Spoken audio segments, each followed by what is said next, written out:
ಅಂಬಲಿ ಗೌರಿ ಗಂಗೆ ಬಣ್ಣ ಬಣ್ಣದ ಚಿಟ್ಟೆ ಹಂಗೆ ನೋಡೋಕೆ ಸಾಲಾಗಿಲ್ಲ ಎರಡು ಕಣ್ಣು.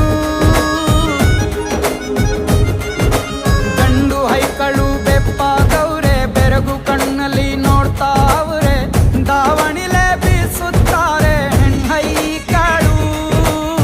ರೊಟ್ಟಿ ಊಟ ಉಣ್ಣಂಗಿಲ್ಲ, ಹಬ್ಬದೂಟ ತಳ್ಳಂಗಿಲ್ಲ, ನೆಂಟ ಜಗಳ ಆಡಂಗಿಲ್ಲ ನಮ್ಮ ಊರಲ್ಲಿ.